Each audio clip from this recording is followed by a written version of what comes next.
afternoon and welcome to the August 2023 meeting of Residents Council. I hereby call the meeting to order. Would you take a minute and turn off all of your electronic devices that will go bump in the night? Thank you for that. And if I could ask Nancy Miller to come give us an invocation.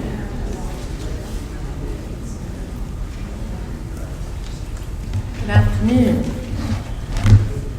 There was a farmer who grew excellent quality corn. Every year he won the award for the best grown corn. One year a newspaper reporter interviewed him and learned something interesting about how he grew it. The reporter discovered that the farmer shared his seed corn with his neighbors. How can you afford to share your best seed corn with your neighbors when they are entering into competition with yours every year? The reporter asked. Why, sir, said the reporter, didn't you know the wind picks up pollen from ripening corn and swirls it from field to field? If my neighbors grow inferior corn, cross-pollination will steadily degrade the quality of my corn. So it is with our lives. Those who want to live meaningfully and well must help enrich the lives of others, for the value of a life is measured by the lives it touches. And those who choose to be happy must help others find happiness, for the welfare of each is bound up with the welfare of all. Let us pray. Dear Heavenly Father, we thank you. We are so grateful to live in the Cedarfield community where we can continue to enrich the lives of each other each day. Amen.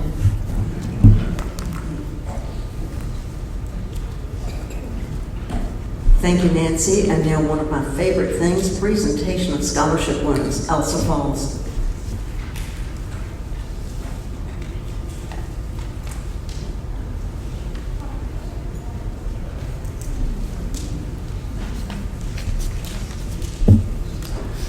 A couple years ago, a group of dedicated residents started meeting to develop the Cedarfield Scholarship Program to become a permanent part of Cedarfield. Funds for the scholarships have been donated by residents, the Cedarfield leadership team, and several families who wanted to honor team members for their service. The scholarship provides educational assistance to those team members who want to grow in their careers here at Cedarfield. So far, we have awarded more than 25 scholarships, and we are pleased to announce 3 more today. Sylvia Fine will share a bit about the latest scholarship winners.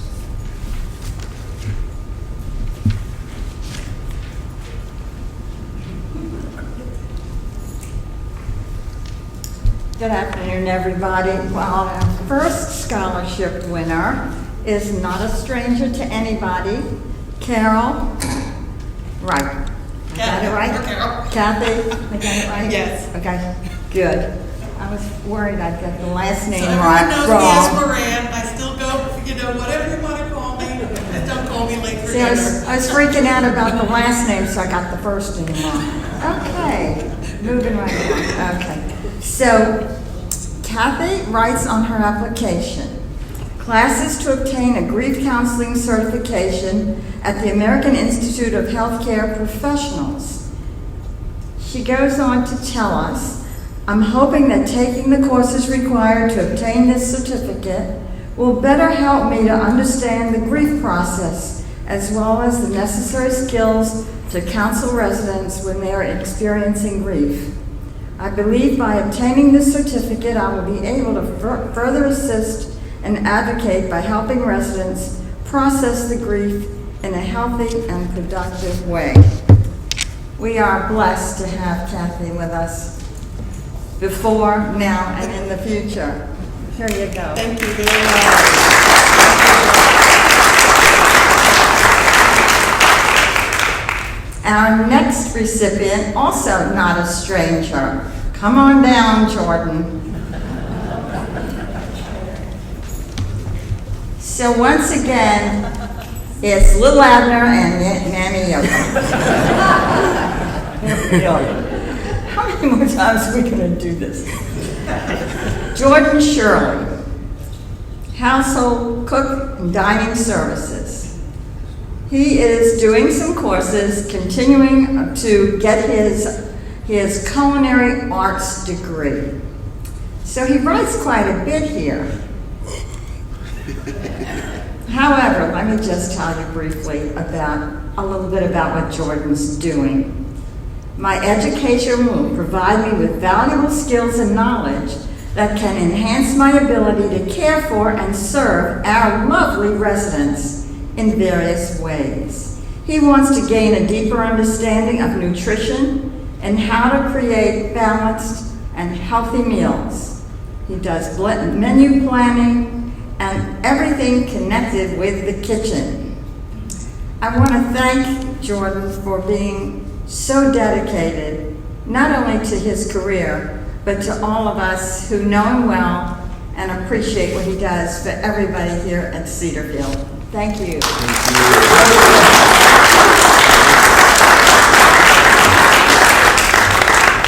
Our third recipient is Candelaria Tobar. She is not with us today. Candelaria is in the housekeeping area. She has been pursuing classes to be a nurse's aide in a training program. And Candelaria writes, "This education will help teach me the ability and skills to be able to provide a better service for our community. I would be taught how to carefully address the needs of others." What more can you ask? Someone who wants to further their education so that she can give to others. That's a really beautiful thought.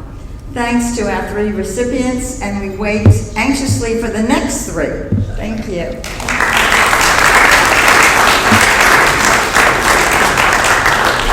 And Frank Mountcastle, I believe, has a few words to add on behalf of the Scholarship Committee.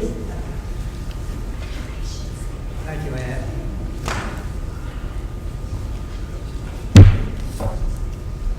Thank you. It's a pleasure to say a few words about the funding for the Cedarfield Scholarship Fund. First of all, sincere thanks to residents, team members, and friends who have made contributions to the fund. Since our last report at the Donors Breakfast on May 18, we have received $5,900 in gifts. It is comforting to have the support and to know that we have adequate resources to fund these grants. Typically, they're made 3 times a year, and often they're made for a multi-year commitment. The Scholarship Fund does not conduct a specific scholarship campaign. We count on your generosity whenever the Spirit moves you to honor a resident or team member. The payoff for us is when we can witness the dedication of team members like these we are honoring today. They once have departed, Kathy Rich, Jordan Shirley, and Candy Tobar. Kathy and I are swimming mates at the pool, so first time we've seen each other in that location. The Scholarship Fund does not conduct that's right. Thank you for their interest in continuing education, career advancement, and to improve their skills. Both they and Cedarfield are the beneficiaries of their good work. So thank you, Ann, for spot on your program. It's one of the funds closest to my heart. Amy Chapman is going to bring us the news today. Thank you.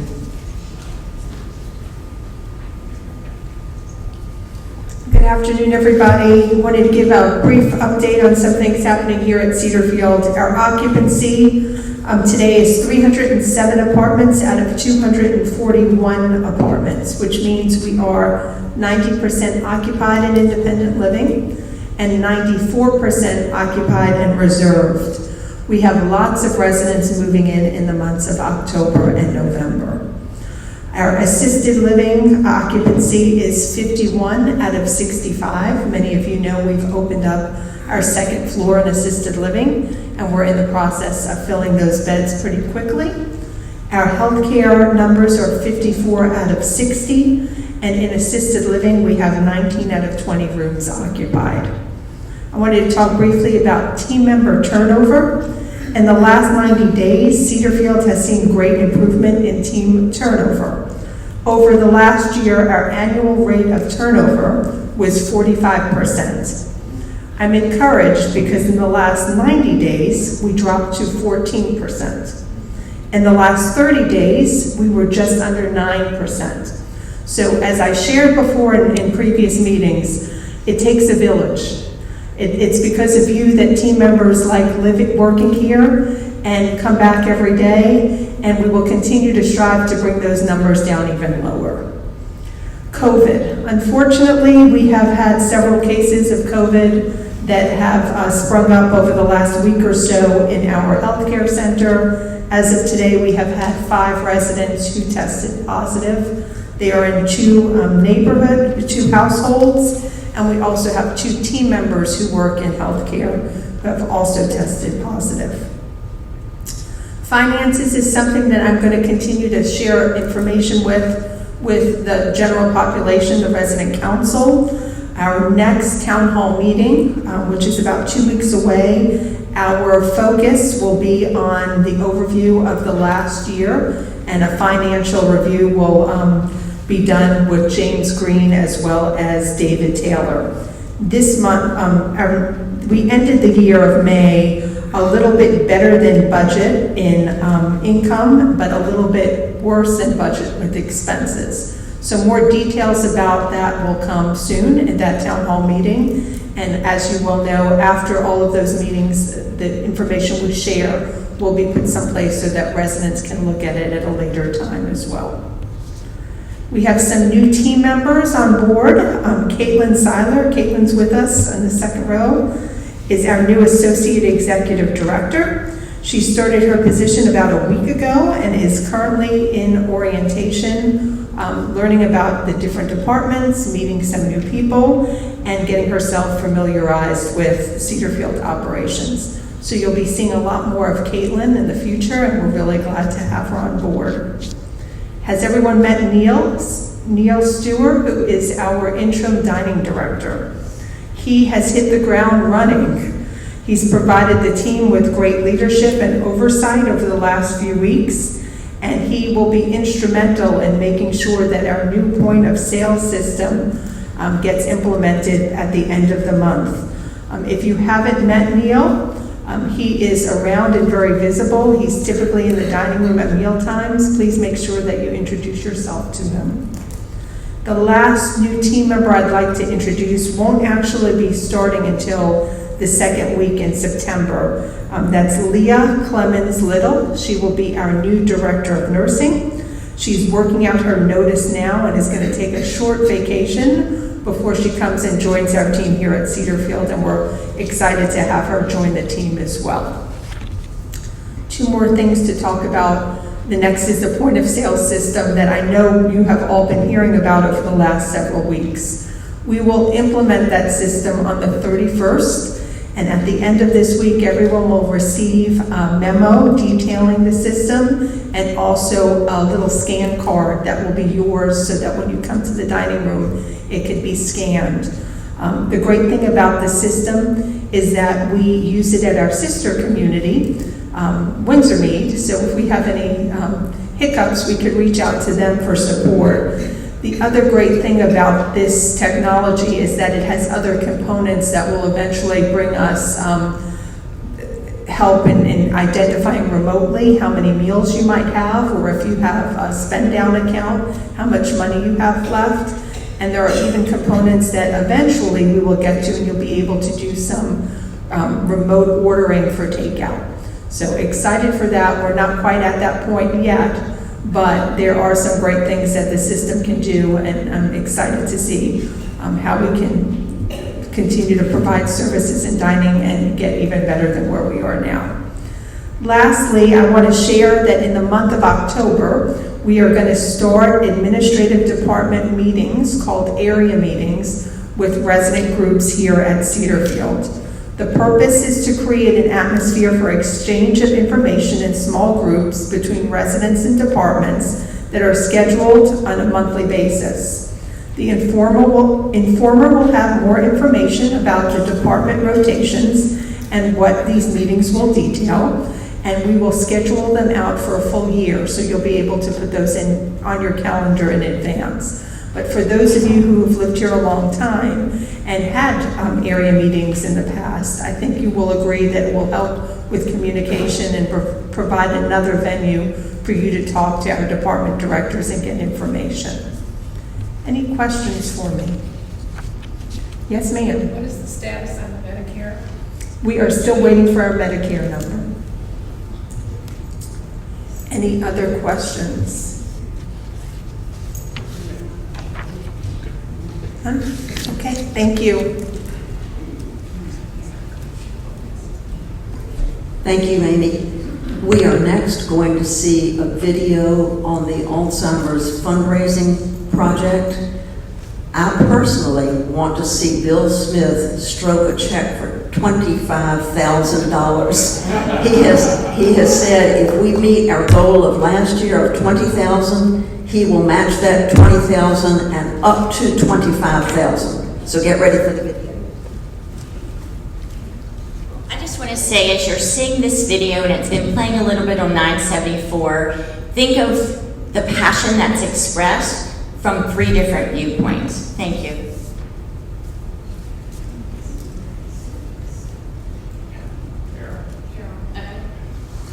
Thank you.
My name is Lauren Burnett, and I'm Cedarfield's Assisted Living Administrator.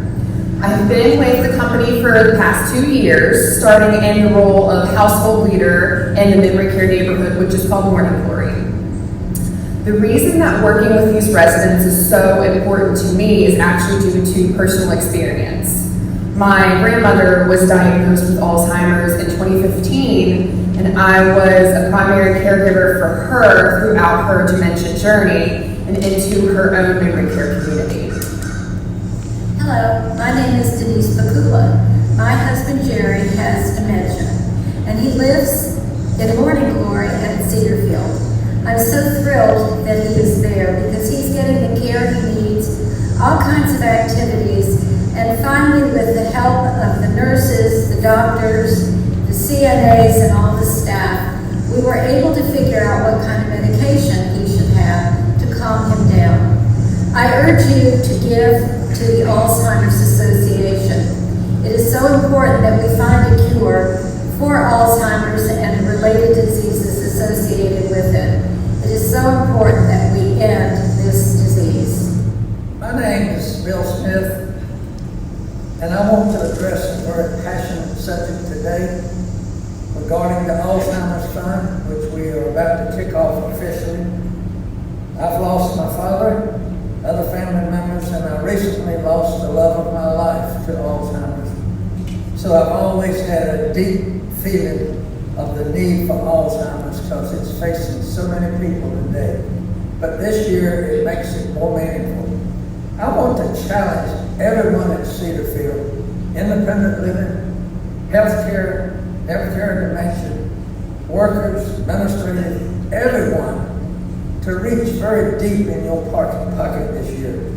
Alzheimer's is becoming more and more prevalent as we live longer, and it's going to affect more people. And I can tell you from experience, it's one of the hardest trips you'll ever have to take, and I hope and pray that none of you have to experience it.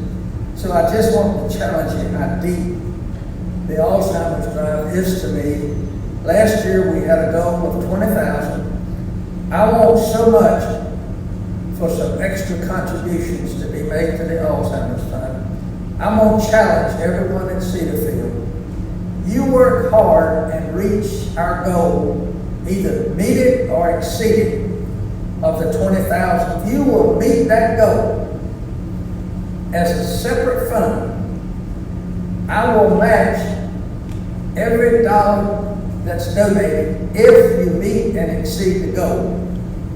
And I hope you exceeded a lot. I will match dollar for dollar all contributions for up to $25,000. Now, I don't want to come across to you of trying to dominate something. I'm doing this out of my heart for the love of my wife. And I think she was up there helping and she would like it. So I don't want to interfere with Cedarfield's goal because that's going to be an annual thing. I'm telling you, if you work hard and contribute to that goal in a separate fund, still going to Alzheimer's through Cedarfield, I'll match dollar for dollar up to $25,000. Make me write the check. I just feel that deep about it. I bless you and thank you so much.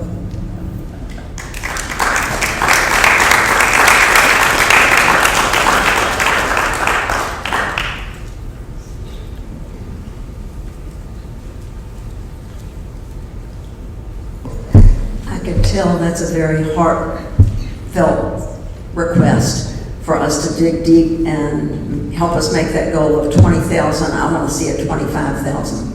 On November 4th, there will be an Alzheimer's walk. That's the one for the whole big community. Cedarfield is a sponsor of that this year. And if we get this huge amount, we will be the biggest contributor in the area. And so we need a lot of us out there that day walking. I'm not sure what time it is, but there will be more information on that to come.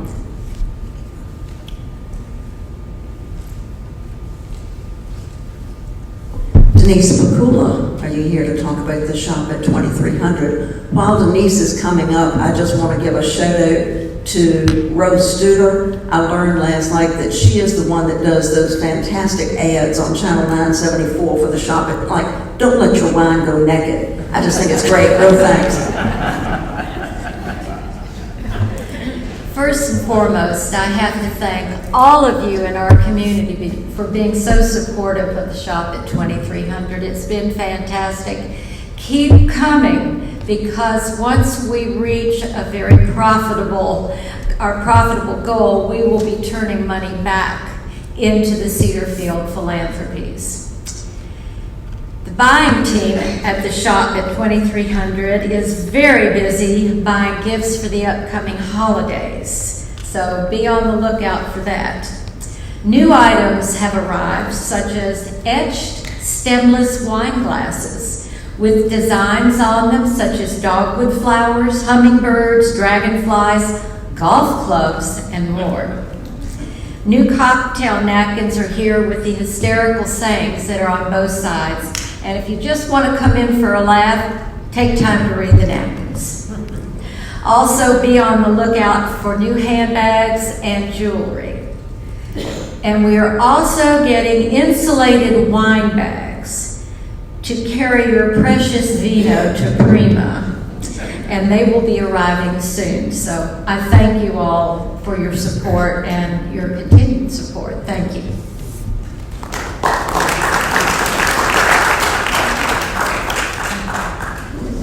Thank you, Denise. Do I hear a motion to approve the minutes of the July meeting? Any second? Any discussion? All in favor? Any opposed? Thank you for that. We have committee reports. I will remind you that the committee chairs only give a brief synopsis of maybe the 2 or 3 most important things that their committee does. The full minutes of the committees are attached to your resident council minutes. Well, foiled again. I have forgotten VACRA with Charlotte Bailey after chasing her down to make sure she was going to do the report today. Charlotte, come on up, and then we'll get to committee reports. Thank you. Wait a minute.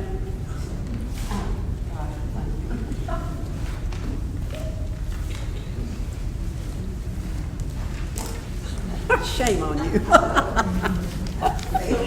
I know. Good afternoon. Our membership remains strong. We continue to be the largest of the 18 chapters in the state. Of course, we'd like to increase our membership. We always want to increase our membership. And maybe with new residents coming in October, we're going to go after them. We know that numbers make a difference. Our next meeting will be September 15th at 10 o'clock in the Fellowship Hall. It's a membership meeting to hear and vote on the report and recommendations of the nominating committee. We urge your attendance. Please, members, please come to this meeting. Martha Cole Glenn and Barbara Rose are on our state VACRA legislative committee. They have done an analysis of the bill that was defeated a couple of years ago in the General Assembly. That effort resulted in VACRA being invited to participate in a revision of the State Corporation Commission website and complaint line. Now, these 2 areas, the website and the complaint line, had been previously too cumbersome for most seniors to navigate. They will be making a fact sheet available statewide, which gives a blueprint for VACRA members on how to effectively communicate with state and national leaders. In the summer edition of our newsletter, this one, and members got it, and if anyone else who's not a member would like to have one, I have plenty. Just see me. In this edition of the newsletter, you will see changes to the SCC Bureau of Insurance website. VACRA's efforts have given voice to residents concerned and made navigation a lot easier and understandable. I also encourage you to look at page 8 in this newsletter. This gives you it's a copy of the way to navigate, but we're going to make it easier for you to read than this is. This is kind of difficult. The print is so tiny. I encourage you to review the residents' rights as published in this newsletter, and also there's a copy on our bulletin board that's right around the corner from our in-house mailboxes. The fall VACRA membership meeting by Zoom will be on Friday, October 27th in the Fellowship Hall. The speaker will be Daryl Hepler, Manager, Company Licensing and Regulatory Compliance for the State Corporation Commission Bureau of Insurance. That's her title. She was one of the key team members to work on changes for CCRC residents and to work with our VACRA officers. Barbara, am I right on all this? Okay, you want to add anything? Okay. Okay. Okay, lastly, what are we doing to get a resident on the board? What's going on? Why haven't we heard anything? Well, Ann and I have tried, and we have not heard anything lately. Chris is on vacation and will be back August the 30th. I promise not to call him on August the 30th. So don't you call him on August, we'll wait until the next day. We have met with Chris and Amy and decided that yes, we do need to build a relationship with board members, and we want to do this. We're waiting for Chris to be back so he can call another meeting and we begin to actually plan step by step the best way to do this, to bring board members here to Cedarfield, to meet you, to talk with you, to interact with you, and perhaps that will encourage them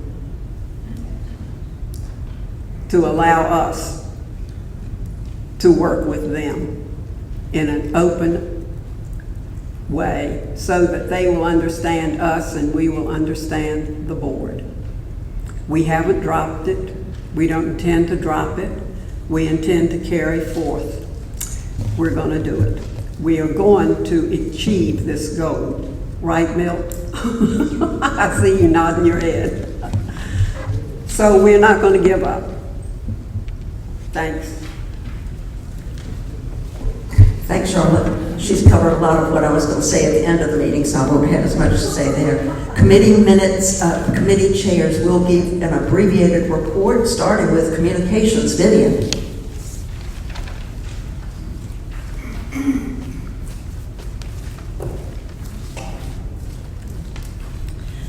Communications Committee meets once monthly, and this month it was on August 14th. I will highlight just a few things. You may have noticed that we have had a weekly activity sheet that's been available for the last 4 weeks in the in-house mailroom. 75 sheets were placed in the mailroom, and on average 65 were picked up. None of these were delivered to cottages, however. So we had a fairly lengthy discussion about these weekly activity reports. Do we even need them, given that everything is in the Informer? It's on 974. You can get it on your smartphone or other electronic device. We finally decided, however, that they seem to be useful or helpful for many people. We don't think people are picking them up just to drop them in the recycling bin around the corner. Therefore, we're going to continue with this. The list, we gave some suggestions that regular events should not be listed, only special events, that anything that requires a prior sign-up should be highlighted so nobody wanders in and says, oh, gee, too bad. We also are trying a new distribution point, which is outside the dining room entrance. It was pointed out that a lot of cottagers really have not a lot of reason to go into the in-house mailroom. However, many come to the dining room, and we hope that that will be an improvement in terms of making everyone informed of this, about this sheet. And we're going to, of course, keep track of, well, Florence is keeping track of how many of these are actually used. We have a second activity that is ongoing at this point. This is trying to provide user-friendly maps of the Cedarfield facility. We have an architectural drawing which points out all the big things, the location of the cottages and so forth and so on, but it's not very user-friendly once you're inside the building. So we have a subcommittee with Phyllis Katz and Dolly Hintz and my mind is failing me. We have a 3-person subcommittee who's working on the maps, and they're working with a consultant and staff. And the kinds of layout they're talking about is in the minutes, if you want to look at that more extensively. Amy Chapman announced to our committee about the upcoming October meetings between staff and residents, and the committee thinks it's a really good idea and look forward to participants. This is not your representative participating, it's you participating. And we think that's going to be a really good thing. Our upcoming assignment is for members of the committee to monitor the 974. We have guidelines for slides that apply, we meaning Cedarfield, and we want to look at those slides for two reasons: to see whether those guidelines are being followed, and also to determine whether we need to change or modify the guidelines in any way to make the experience with 974 smooth and not frustrating. So if you have thoughts about the 974 slide system, let us know.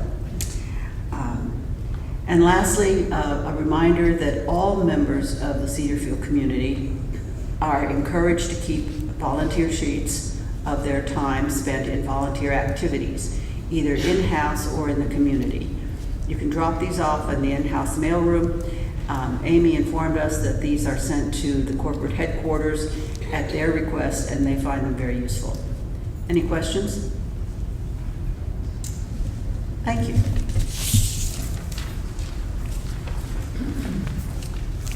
Thanks, Vivian. And just a reminder for those people who are new, the main work of the Residence Council takes place in each of the committees. So we hear brief reports from them, but the committees are where the bulk of the work gets done.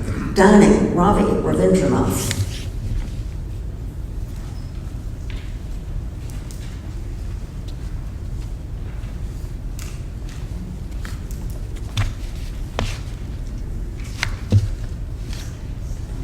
Well, this was going to be brief because things slow down in summer. And it's even briefer because one of the major things I was going to talk about was the point of sale system. So Amy has talked about that. So I won't talk about that. The staffing is going well in the dining room. The college students will be leaving soon and they'll be replaced.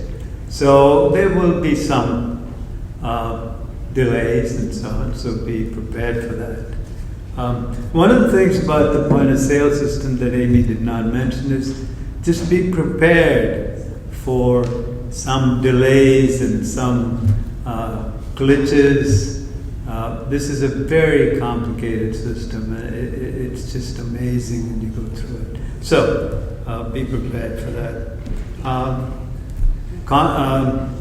Tyrone is going ahead with his training of the cooks and chefs and the households and so on. And everything I hear is that the households are going well, that the people are pleased with the food quality and temperature and so on. So if you hear anything else, let me know. One of the things in the reservation, when you do the, when you make the online reservation, you know, you have to, unless you know this little trick, you have to go in and fill in your name and address, not name and address, your email address and your telephone number each time you make a reservation. And I talked to Claire about this, and she did some checking, and you can avoid that. On the left top corner of the web page, you'll see registration, and it could be under menu. And if you go in there and put your name and all the details in there and save it, then when you go back in and make a reservation, it'll automatically populate your name. So something useful. There's been a lot of requests for different kinds of beer. And so Steve suggests that you talk to him if you want a particular kind of beer. They have 18 beers. There are 2 distributors, 18 beers. The sales of beer usage is very minute compared to the wine and even the hard liquor. So he will keep it if there is going to be demand, and if there's no demand, he's going to stop serving it. So because don't need it. The other, Tyrone has specifically requested that if you have any problems with the food and so on, send him an email and he will respond to you. And make it immediate, because unless he gets information right away, it's going to be very difficult to correct it with the cooks and so on. And I've said this many times, this is not to take punitive action against the cooks, because people are worried that the cooks are going to get into trouble. It's just a training thing for the cooks, and it's a good thing. So that's the end of what I have. Any questions? Okay. Thanks, Robbie. And most evenings, either Steve or Henry, one of the dining room managers, is floating around, and so if you have a problem, even catch them that evening and say, my fish wasn't cooked, or whatever the issue is of the night. Our next committee is Finance. Carol Marco.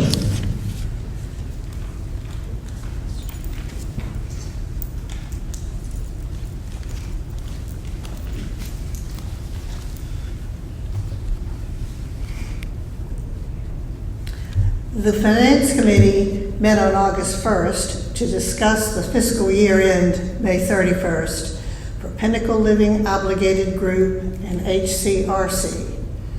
David Taylor reviewed the Cedarfield Statement of Activities and compared actual year-to-date and budget year-to-date.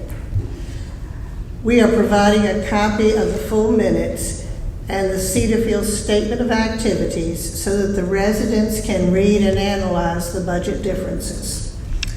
Final results were Cedarfield's income was close to budget, the operating expenses were over budget due to salary and expense increases, but the change in net assets followed closely to the budgeted amount, which was approximately $900,000. Other information included in the Pinnacle Living information is as follows. Pinnacle Living received forgiveness in its payroll projection loan in the amount of $4.5 million. This is the government's COVID program that gave that back. Pinnacle Living sold Hermitage, Northern Virginia on August the 1st, 2022. Cash received was $24.5 million, and the gain on the sale was $17.5 million. In the third quarter of the fiscal year, Pinnacle Living transferred the remaining licenses it had with Hermitage, Northern Virginia, and received $5.3 million. Pinnacle also transferred cash to the Hermitage Capital and Reserve Corporation of $13.6 million for the year.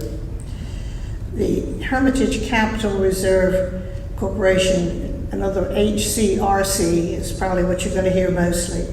The purpose is to provide services to all the entities under Pinnacle and receive income for these services to benefit and give back to the entities, and that will include the Obligated Group and Windsor Mead.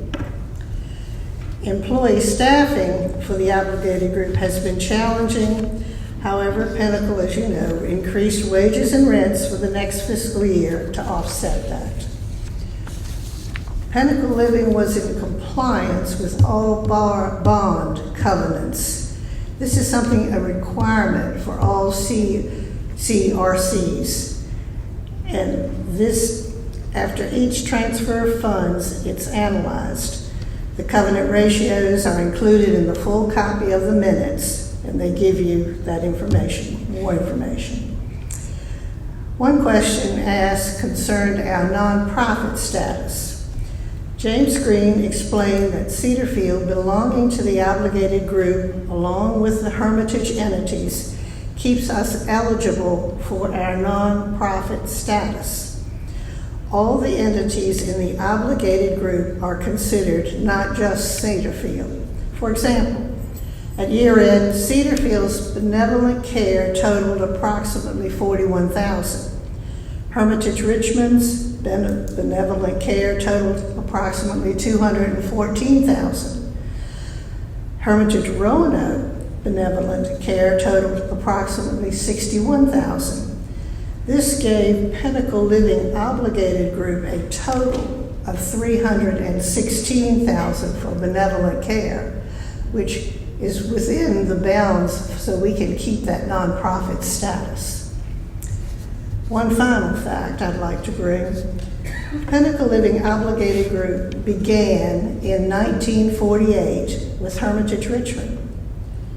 In 1963, Hermitage Roanoke and Hermitage Northern Virginia were added. These facilities provided funds for Cedarfield, which started in 1996. As Cedarfield has undergone major renovations over the past years, the Hermitage homes that have not been sold are also experiencing this need. So together, we hope to continue the mission of the Virginia United Methodist Homes to provide quality care for the elderly. Any questions?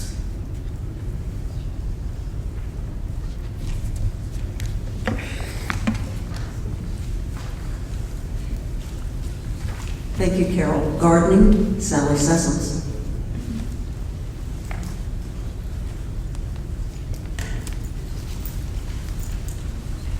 Hello. The Gardening Committee welcomed 4 new members at our last meeting: Irene Caperton, Jim Farrenholt, Grace Ann Miller, and Terry Parsons. Beth Burrell spoke about the addition of the South American lily pads in the cascading pond. They are fascinating, and there's an information card on the railing above the pond as you exit the hub. Beth, Jan Steele, Jim Farrenholt, and Scott have installed 8 bluebird houses and 2 woodpecker houses along the assisted living walk and woods edge.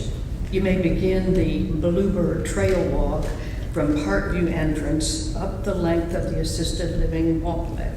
These houses were purchased from our committee funds thanks to Jan and Mike Steele's Birds of Cedarfield calendar.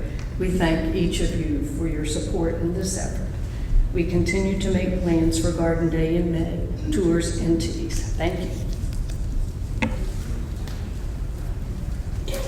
Library, Sally Wood.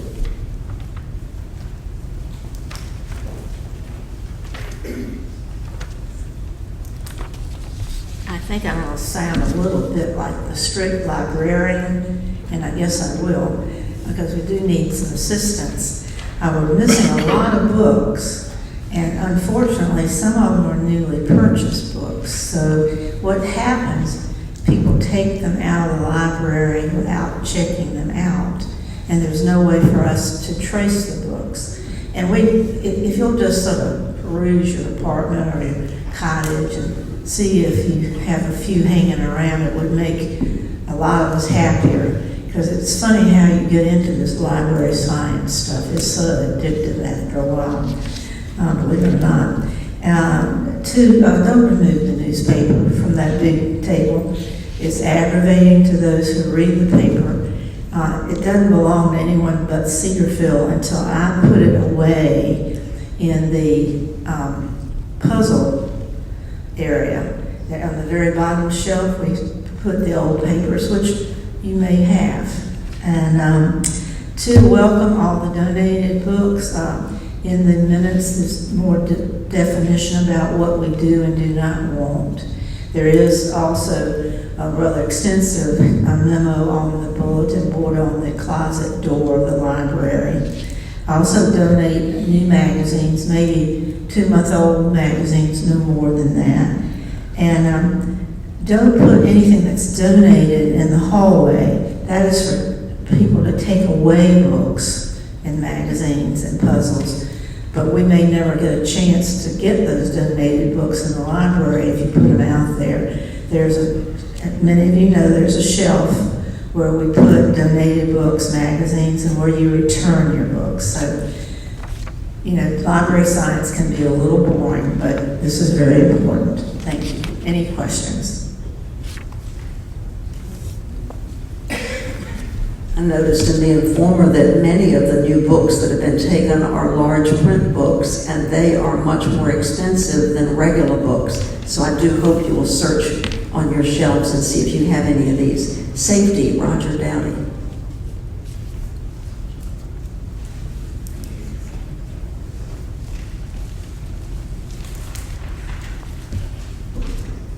The safety committee meetings, you can read when they come to you, but today the committee is excited to bring you a new initiative that we need your endorsement and a vote today. I hope you have the flyer that you were given. If not, there are more on the table. And I'm going to ask Frank Miller to come because he and Buzzy May sort of birthed this concept and brought it to the safety committee, and we want to bring it to you. Thank you, Roger. Several weeks ago, Buzzy May and I were talking after the safety committee meeting, Dr. Buzzy May, and we discussed the issue. Buzzy said that many people that live, particularly in this building, might have difficulty evacuating the building in the case of a major emergency where we needed to do that. And he said, I thought about it when I went back to my house, and I said, if I had somebody next door to me that I thought might have that problem, I would check on them before I left the building. And then the thought occurred to me, why just me? Why not all of us? So we have come up with a program we call the Good Neighbor Program, and it's a all-volunteer program. We think it's very simple, and I think it's a way that all of us can help those people that may need assistance in the event of an emergency. The Good Neighbor Program provides assistance, I said, to people that may want that help. And they do it by placing on the window next to their door a little sign that says GN for Good Neighbor. That would let all of us and staff know that that's a person that would like to be checked on and assisted if necessary in the event of emergency. There are some rules, not rules, but suggestions on doing that. The first one is, if you all have this, in case of a major emergency, we are all recommended to shelter in place, to stay in our place. In fact, the firemen have told several of us that in the event of a fire, we might likely drown before we are burned because of the extensive fire suppression system we have in this building. But the first thing you do is to shelter in place. However, if it becomes necessary to evacuate and you go to check on a neighbor, we recommend that you do not move that neighbor in the case that they're incapacitated unless they're in immediate danger. The third thing is the ground floor exits, and this is something that we're working on with Vivian and we have prepared a map that shows all of the ground floor exits. Those people that have walkers or rollators or even scooters know how to get out on the ground floor. And we've already prepared that map, but because of the work that the communications committee are doing, we are going to incorporate that into what they're doing. The next thing, of course, is that mentions the map. This program is voluntary on the part of the resident that may want the assistance. It's voluntary on the part of the person that may give that assistance. And that puts us under the Virginia Good Samaritan Act, where there is no liability for people that ask for assistance or people that give assistance. And just the last thing that we put on the bottom here is that any time is a good time to be a good neighbor. But this is a totally volunteer program. It provides assistance to people that want that assistance, and it's very easy to do. And I'll be happy to answer any questions, but we're going to later ask for your approval of this so we can implement it. Any questions? Well, thank you very much. We appreciate your interest.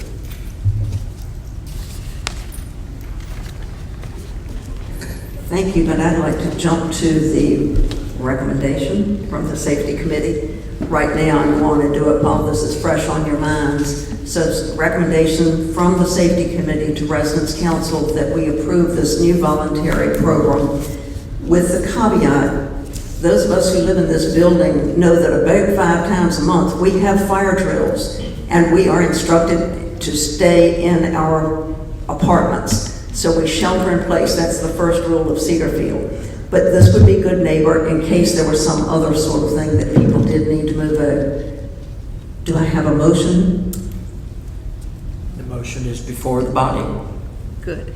Do I have a second to the motion? Thank you so much, Frank. Any further discussion on the Good Neighbor program? All in favor? Any opposed? All right, this will be rolled out probably through the area reps. And probably since they're going to start the area rep meetings with the department heads in October, that would be a good time for the area reps to have a brief business meeting at the end of those presentations. Thank you, Roger, for chairing the committee, and to Frank and Buzzy for taking this initiative. Wellness and Leisure, Barbara Rose.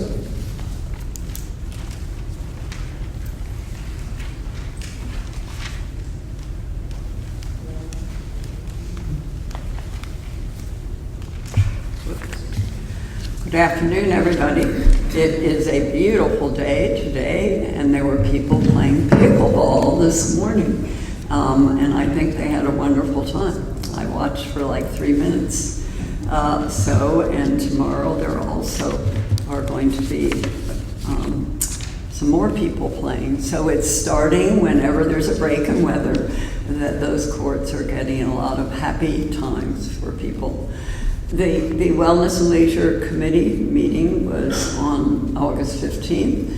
My computer gave me a lot of trouble today, and I couldn't print out what I wanted, but I have some scattered notes. So, first about programs. Katrin Hudella has received lots and lots of suggestions from you. There are so many, and it's all wonderful, and she and her staff go through them, and I just would thank them for, again, the wonderful job that they're doing. A round of applause for them.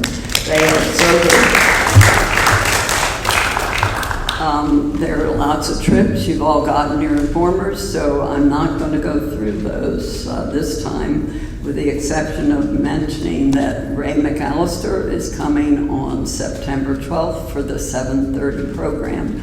You might do that. He was a well-known person, I think news related, here in the Richmond area. So look for that one. And there's a trip to Gordonsville and to a family home of Alice Stillman. So you might, if you want to go to Gordonsville, it's a wonderful little town in Virginia, and share some of Alice's family background. We are trying to work on our goals that our resident council president asked us to do. And one thing keeps coming up, and that is a goal that's already been taken care of. There is a little blue book, and at the end of May, beginning of June, it was in everybody's in-house mail and in the cottages, in-house little cubbies. And also it went to assisted living. So this is your resident-run groups, and there it gives a summary, but it doesn't give you the contact person here. You have to look at your quarterly updated resident directory, and then if you have a question or want to know more, you can do that. But, you know, I heard too many people who said, I don't know anything about this, so I decided it was good you can hunt it out. We have a few extras. I can put 10 of them in the in-house mailroom, but not more than that. Now, the second goal was looking at the name of Wellness and Leisure. That name came into being in 2020 when the bylaws were revised. Before that, it was called the Activities Committee. So we created a subcommittee with Ted McCormick, Jerry Simonoff, Judy Johnson, and Marta Giannoni.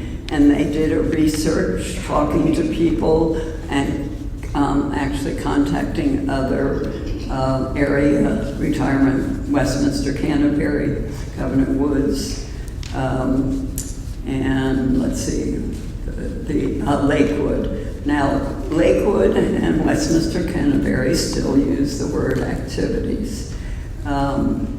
And let's see, let me look at this. Windsor Mead uses Living Links to Wellness, and Covenant Woods has 3 different committees: Wellness, Education, and Activities Committee, and a Fitness Committee. They also talked to some people who have been in management in this area, and words like lifestyle management, lifestyle wellness are used a lot. Activities is used sometimes, or in combination with lifestyles. So after 2 months of discussing this, we finally do have a vote, and the vote is just a recommendation really to go to resident council and the bylaws committee to look at the name Active Lifestyles. And so, Madam President, I would like a vote, and it's just a recommendation because they're working on revising the bylaws and the resident council handbook, so this is timely. All right, so we have a motion for a new name for the Wellness and Leisure Committee to change to the Active Lifestyles Committee. Do I hear a second? Second. Second? All right, any discussion? Yes. Bill? Why do we have to change the name? Wellness and Leisure, we just got used to that name. The question is, why do we have to change the name? Wellness and Leisure, we just got used to that. I have an answer. It was not Wellness and Leisure. It had been activities for years. Wellness and Leisure was the name of the department at the time they were doing it, and they were sort of making the resident council committees jive with the departments. But the department is not really Wellness and Leisure anymore. So it gets a little complicated, and it got reorganized. So you have resident life and leisure, or wellness. It's resident life and wellness, but that's a big umbrella that has the clinics in it and other things, so that doesn't fit. And outside the door, there are 2 different names. Let's see what that was. It says, Jerry, can you help me?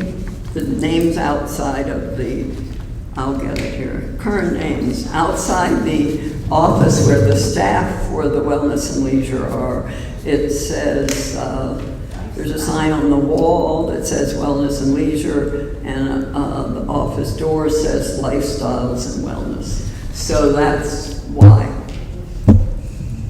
I don't want to come across negative. Why don't you ask the group here how many think we are? Wellness and Leisure does describe, there's so much activities that goes on there. And everywhere we turn, somebody's trying to change the name of something. I personally get awful confused with this Poppy Place, Lavender Lane, where it's 4th floor healthcare. It seems like every time we try to change the names, we complicate it. Well, I think, I think wellness and leisure really says what it's all about. well, we So discussed. much goes on, and if you look at all the activities, wellness and leisure says it all. Well, That's just my opinion. Yes, the majority of the committee is suggesting active lifestyles, and I think we can get a sense whether you want to not do that, make that recommendation by voting no, or if you're in favor, yes, but there's another hand back there. And in fact, Bill, the committee at one point said maybe we'll just let it come to the residents' council and you all decide what it should be. I said, but you on the committee are the ones who know and have researched the issue best. We obviously have a lot of leisure if we can spend 2 months discussing the name of a committee. I'm with Bill here. Wellness and leisure covers a whole wide range of things, and you can put about anything under there. I would leave it like it is, because if we're getting ready to do another redo with other names, I think they all need to be consistent at some point in time. So when you read one handout from Cedarfield and another handout from Cedarfield and one book and another book, they all match. Well, thank you for the comments. Or is there any others, or call the question? Other questions, other comments? All the people that participate may not. Hang on, wait for the mic.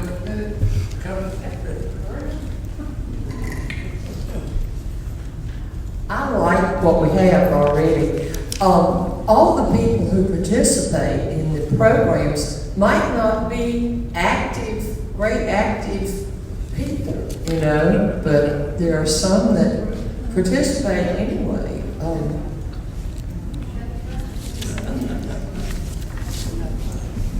Any further comments? Ready for the vote? All in favor say aye. Aye. All opposed, no? No. It sounds to me as though the recommendation has failed. Why don't, yes. But what about hands?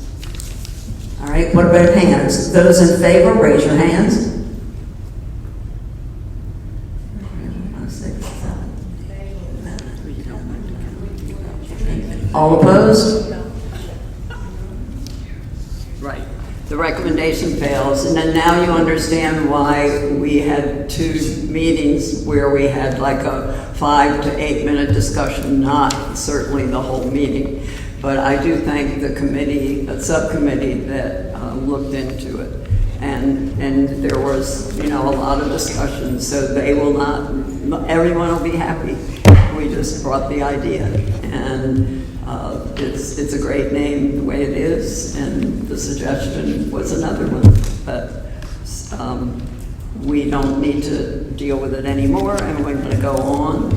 Ro, did you want to say? Wait for the mic. Frank?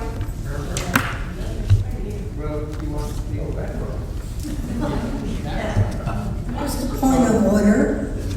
Who can vote? Excellent point. We did have many more people voting than are allowed to vote. Those who can vote are committee chairs and area reps, and it is the primary area rep, not the other one. Thank you, Ro, for bringing that to us. Let's try that vote again.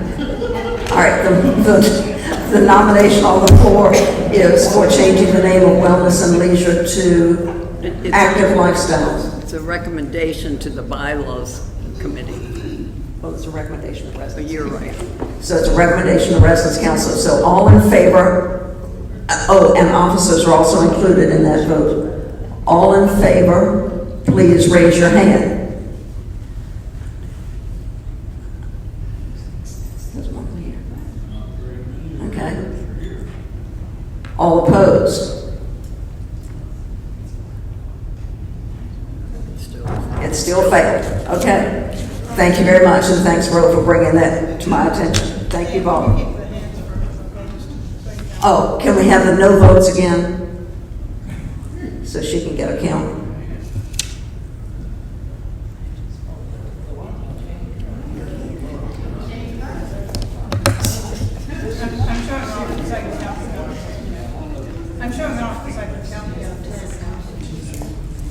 I've got 15 on the second. Okay, all right, thank you, Bob. Okay, thank you. Is that the you? No. Almost. That was the, I guess, the most meaty thing, if you want, but there are just lots of happy things going on, and I did want to note that the resident-run walking group is going to meet next week and sort of reinvigorate that program, so be looking for something new there.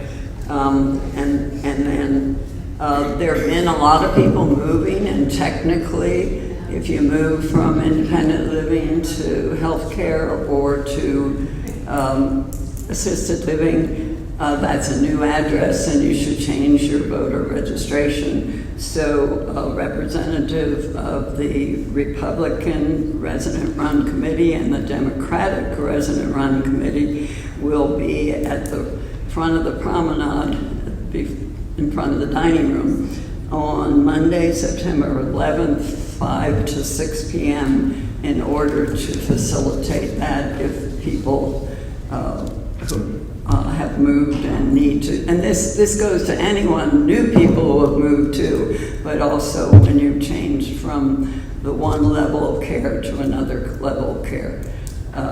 It's technically, they'll ask you for your address. And so it's the best thing to do is change it. Because the voting precinct is in the same place, it won't cause a big problem. Whereas if you were voting before in Tuckahoe and now you're Cedarfield, it's a different issue.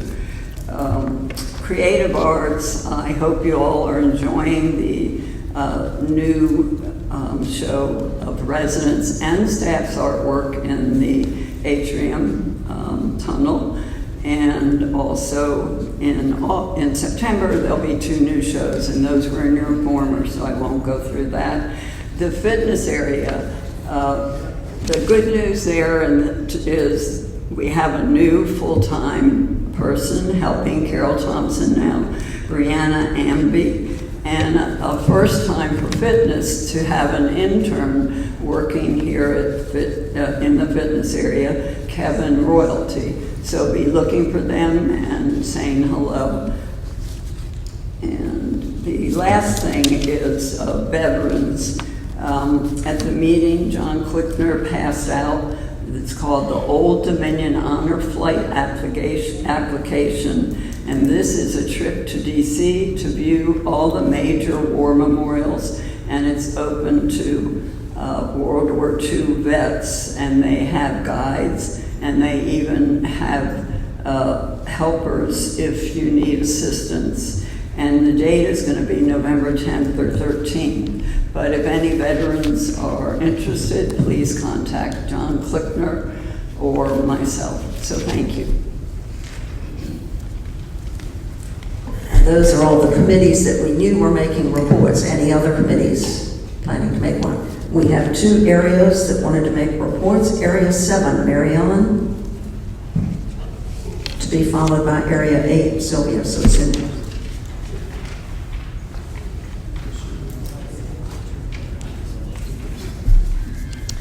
Area 7 held a successful social gathering last week from 4 to 5 in the first floor B wing card room. We recommend card room spaces to others for small gatherings. It was highly successful. Card room use requires signing up on a calendar in each of those rooms. If using dining services to deliver lemonade and snacks, it's important to designate the floor location of the card room where the event is being held, as there are multiple card rooms. We neglected to be specific enough, but after a brief initial scramble, we found our lemonade, fruit, cheese, and crackers and helped bring it to the right floor for an enjoyable afternoon.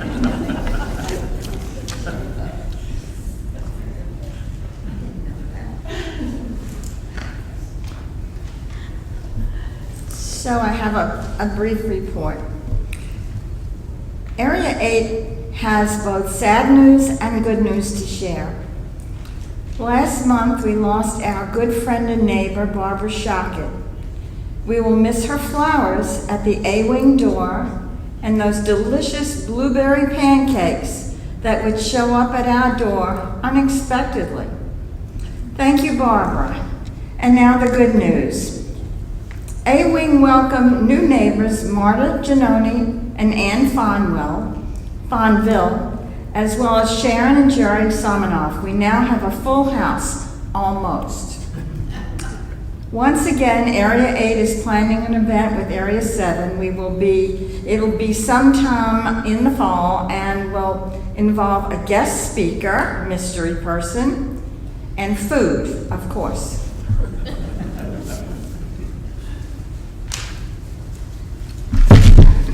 Thank you. Any other area reps who plan to make a meeting? Do you have a question, Molly? Yes. Frank?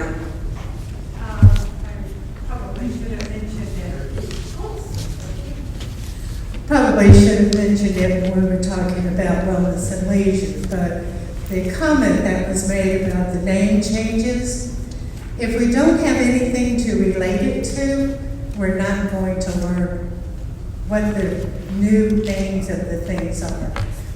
The July, and there was not posted the form on Touchtown for August, and I checked September yesterday, and there's no legend anywhere, even on Touchtown, when you say Poppy Place or Magnolia or whatever it is, can't you just put parentheses with the abbreviations that say AL for assisted living or, memory or whatever it is?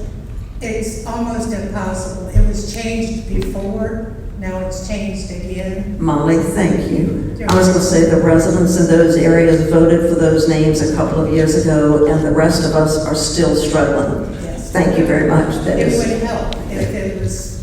That's true. Easy.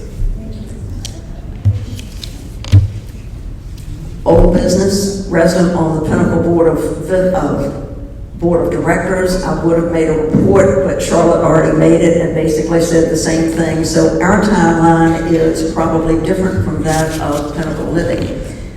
Vision Award nominations, I have asked all the area reps to meet with their areas and talk about the Vision Award. It is the highest award given to team members at Cedarfield. I know some of you are working on those. They go directly to Stephanie Bercume, who's head of HR, once you have done it. Some of the groups are sending me a for my information only to let me know that people have been recommended so I can coordinate with Stephanie when she's checked them through. But keep thinking about that. Stipend. Cedarfield administration gives $500 a year to Residents Council, and historically we have given that money out to 3 different groups. We pay the VACRA dues, which are $150, and then we split the remaining $175 each to the library fund and to the Flower Guild. I haven't heard this taken action before, but I think it's appropriate that we as a group decide we want to do this. We've already paid the VACRA group. This is for 2023. We've already paid the VACRA group for 2023. I would therefore make a motion that we expend $175 each to the library fund and to the Flower Guild. Do I hear a second to my motion? Second. And so all of you who are voting members of Residents Council, any discussion among that? All in favor, say aye. Aye. Any opposed? No. Thank you. That is the end of this meeting. Thank you so much. See you in September.